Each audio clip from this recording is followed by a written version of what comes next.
This week, Conflict Zone is in Athens, and my guest is Nikos Pappas, the man widely viewed as the closest confidant of Greek Prime Minister Alexis Tsipras.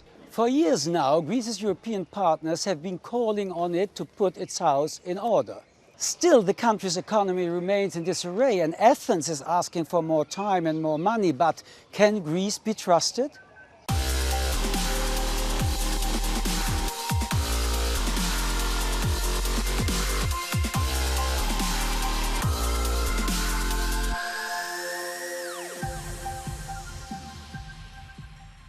Nikos Pappas, welcome to Conflict Zone. I would like to begin with a quote of yours. You said that Europe is the project of the century, but sadly it often seems more like Greece is Europe's project of the century. Economically and socially, Greece is a potentially failed state and a huge worry for Europe's futures. Well, I would strongly disagree with that kind of statement because what we see now is a repetition of problems like our country has faced in other countries as well. But other countries are not facing it so long time as you are doing. No, they are not, because they have not been faced with such a severe fiscal consolidation program. But perhaps this severe consolidation is a mistake of yourself and not of the world. Wait a minute, wait. I mean, we have never denied that there were internal problems in the Greek state, the Greek economy, and the Greek society. Never. But these problems were matched with a totally wrong approach that resulted in such a severe recession. I can understand that the minister of this government is saying this is a wrong approach, but Greece's debt crisis has been going on for now 6 years. Excuse me, it has exploded. It was not at that level.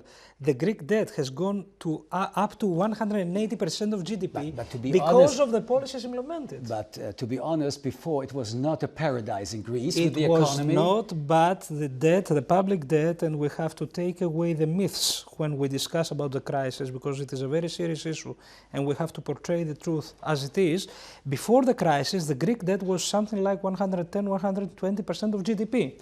That is a problem that, allow me to say, exists in other countries of Europe. But after again, the crisis, other countries made their homework better than you are doing it.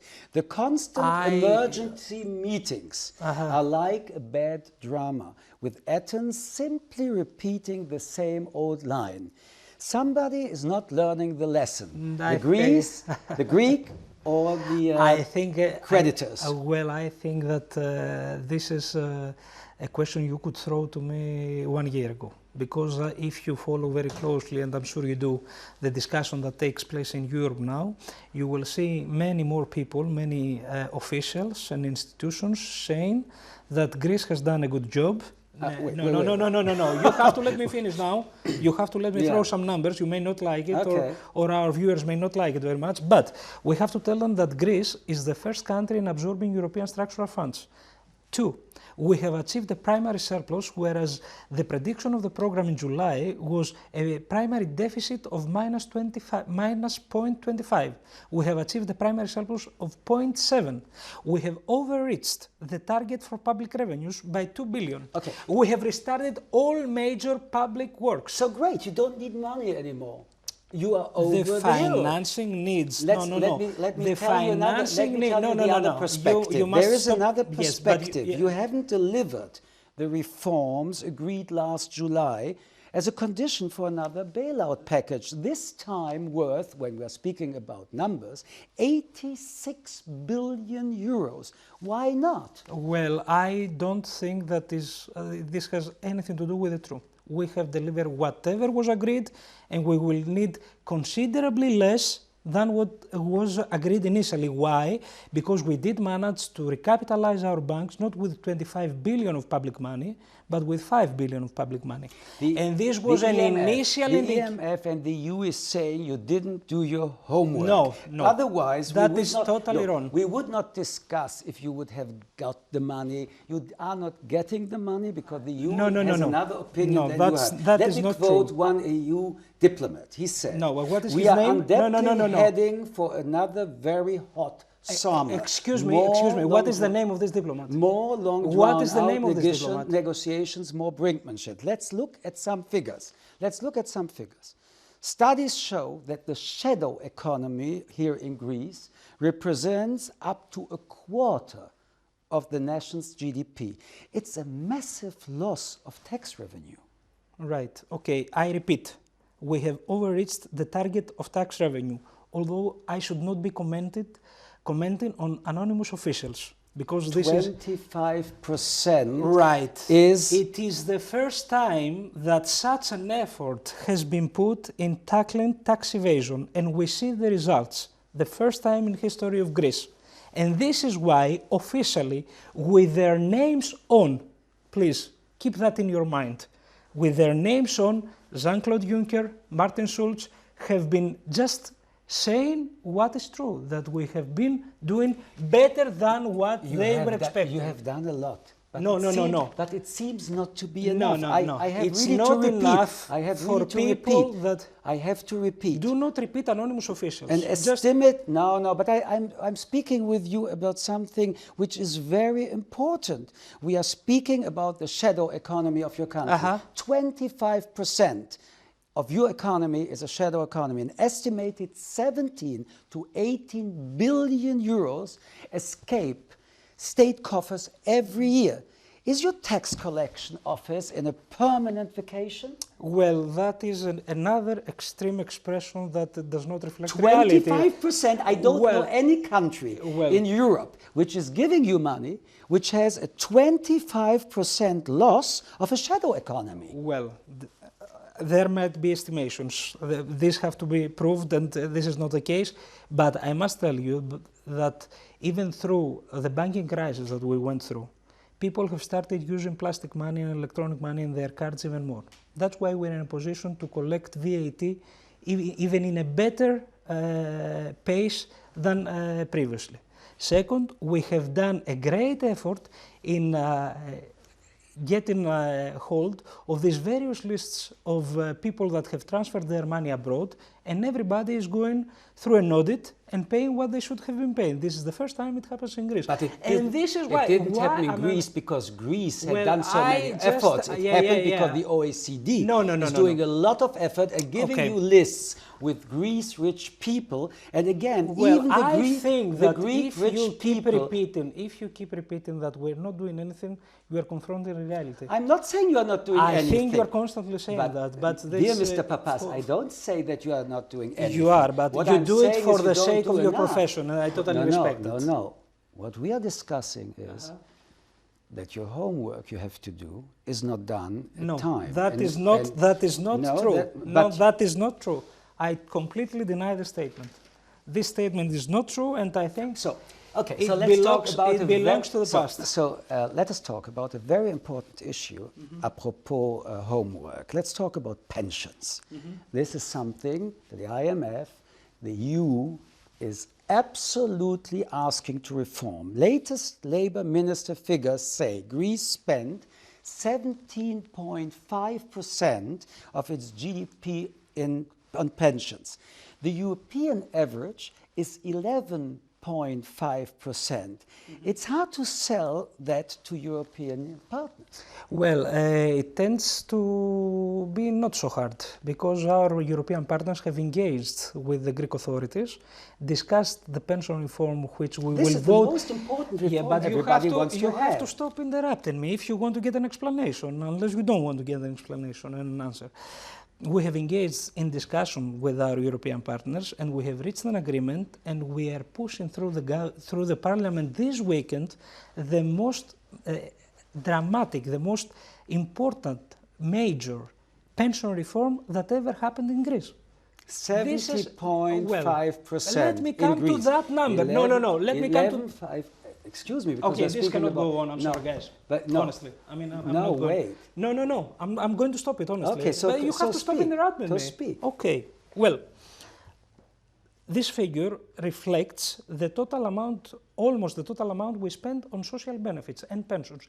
If you look upon the figures of European countries, both in social spending and pensions, most of them are at the level or even above the Greek expenditure. So what has historically happened in Greece is that the pension system has been a substitute for the absence of the welfare state.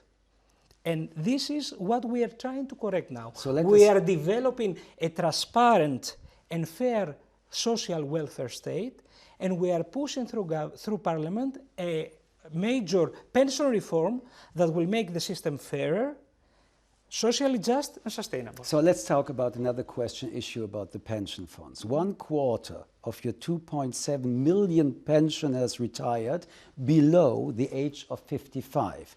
In Germany... That's not true. I mean, if you say that all your numbers are true and yeah, our numbers are not true, I mean, we have also numbers who are available. In Germany, the earliest retirement age is around 63. Your fellow Europeans are working for Greek pensioners?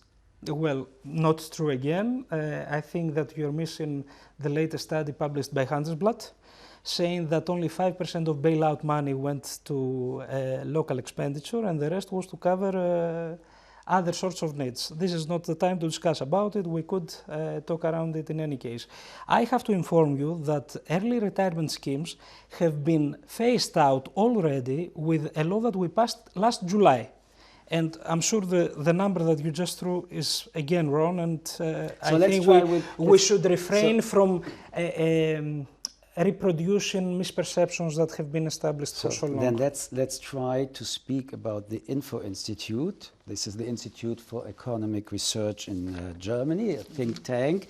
They are saying, I'm quoting, Athens has been dragging its feet on economic reforms. Measures to meet the terms of the third bailout package have only been half-hearted. They say that you are half-hearted. And they are right, aren't they? We are half-hearted in measures that we believe that could be implemented in a different way. Listen, our agreement is a compromise. The agreement itself has got the elements that our partners ask us to implement and our wishes. So the program is not totally ours, it's a compromise. But there's still a problem. Do we agree?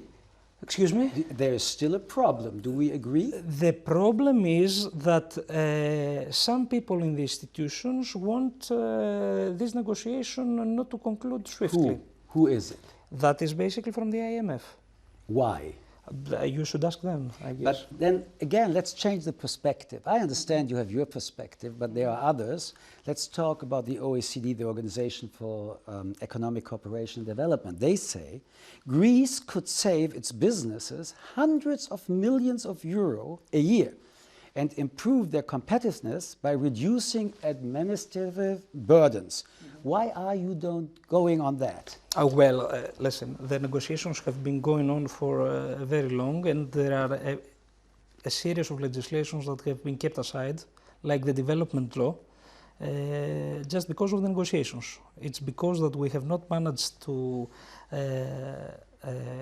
agree with the institutions to put them through, and they have said that until we conclude the first review, this legislation should not go through Parliament. Okay, it is the first time, let me finish, that we have pushed through Parliament a legislation of reform of the public administration, to depoliticize it and to make sure that things that have been happening in the very recent past, where a minister like me could appoint a director of a particular agency in the state with only his signature, without any criteria. May I ask you how long Prime Minister Tsipras is in duty?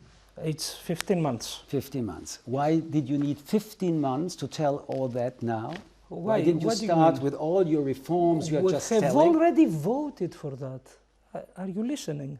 Okay, we have voted it's very for the public administration reform. We have voted. Do you know that it is the first time that we are running an official tender for TV licenses, and that TV channels and media owners were having TV stations without a proper license? The only country in Europe. The only country in Europe which is still living with a lot of problems. Again, the OECD says. So you believe other countries in Europe do not have problems? A privatization fund monitored by European institutions has not so far been put in place. Why? I honestly think that you are outdated. I honestly think that we are on our date, because if all these problems I wouldn't think exist, this question... if all these problems Wait, wouldn't Michel, exist... Michel, listen, you are outdated. There is a privatization fund, and we have started... But it's not enough. No, hold on a minute. Yes, it's not enough. Hold on a minute. We have already concluded airports, the port of Piraeus. Are you aware of these developments? No, we are aware about that. So again, what are you talking about again? We didn't say that you didn't do anything, but now I'm quoting your own economy minister. I mean, he's your minister, George Staphakis, said last month, the original goal of getting 50 billion euros in revenues from privatizations was unrealistic. And Greece is now aiming for 15 billion euros, and in the end, it may be even less. Your own minister says you're simply not getting the job done. Or it is also old time. It was last month. I cannot give an explanation why you're so aggressive. What Stathakis said is that whatever, this has been accepted by all parts, that the initial target of the on-the-spot privatizations that would give of 50 billion revenue was very, very optimistic, so to say. And what we have reached, the agreement we have reached with our partners now, says that during the program we will try to create a value of 50 billion. Mr. Pappas. Plus, I have to inform you that we have already proved that we need less money than the initial bailout predicted. Do we agree that 50 billion as a fantasy and 15 billion as a reality is a tremendous spread? It's No. It's your minister. My God. It's your minister. Yeah, it's my minister, but you're excluding the time variable from your question, because it's a different story to say that I'm going to sell assets within 2 years to make 50 billion, and a different story is that it's try to create assets and put together a portfolio of assets that would create a portfolio of 50 billion through the course of the program. That's totally different, and this was the letter of the agreement of July. Okay, so let's go back to last summer. You called a referendum and got a clear mandate to reject the bailout deal and offer. No. But then you accepted the population was on your side. The population was on our side, and if you had looked upon the declaration that Tsipras made and the speech he made in Syntagma Square, he said, I want a no vote to this agreement in order to negotiate a better one. And that was his line of argument. So don't give me that. So very interesting. I give you something else. Yes. I mean, your former finance minister, Mr. Varoufakis. He's not with us anymore. And that's mean whatever he did before is not important anymore. For me, it is important because he's very informed. Whatever he did before, we all have the responsibility, because there is a collective responsibility in governments. We never deny that. And for that responsibility, I have to remind you again, Michel, that we asked the Greek people. So in September, instead of saying to the people, okay, we made a mistake and we will keep going, we asked the people, should we apply this agreement, yes or no? Your former finance minister, Mr. Varoufakis, called a surrender document what you signed at that time, and he didn't want to sign. This was a big mistake, wasn't it? You surrendered. It's your former finance minister who negotiated. Do you really want me to answer to Varoufakis? Yes. I will not do it. Why? Just because this is a choice. There's no reason. Absolutely no reason. He made his choice, we made ours, we keep going. Since the last bailout, your economy has fallen back into recession, right? No. Oh, it's flourishing? No, we have put the GDP growth is close to zero. Everybody was expecting... What about your unemployment? Since the last... I will give you the number shortly, if you allow me 1 minute. At the minute of the bailout, last July, everybody was expecting that we would have like a recession of 3%. The latest figures by Eurostat, are we questioning Eurostat? I think we don't, is minus 0.2. Our unemployment has fallen by 2 percentage points. It's still very, very high. More than 25% of the population is unemployed. It is just, of course, because we have inherited an unemployment of 27%, and now it's below 25. We cannot go in the streets and cheer up, but I think the story that we destroyed the economy does not stand. Let me quote the words of Klaus Relling. He is the head of the Eurozone's Rescue Fund. He said Greece has made some progress with its reform, but the government's implementation capacity has been slow. And he described Greece's implementation as the weakest in the European Union. That I would not agree with. You don't comment that also? No, I would not agree with this statement, and I have told you why. I think we have been implementing what was agreed. We have done it successfully because we have here to present economic results that nobody was expecting that we would, and I think we have dared reforms that our predecessors would never dare to. You know, yesterday was yesterday. We are speaking about today and the future. People who want really to have a future are refugees. Let's talk about the refugee crisis. The so-called Balkan route is closed for refugees. The summer is approaching, and we know that many migrants are trying to cross the Mediterranean. People are losing their lives. Greece is facing a massive humanitarian problem, isn't it? I think we're facing a very serious problem here, but we have directed all our resources, human and our capacity, and we have spent money in the effort of complying with what was agreed. As we speak, we have 50,000 migrants in Greece in the hotspots, and I'm happy to say that the flows have been minimized. But we surely hope that this will be the case for the near future. But you allow that there are, again, other perspectives. Human Rights Watch says asylum seekers and migrants in Greece face chaotic registration procedures, serious obstacles to applying for asylum, and inadequate reception conditions. It's a mess.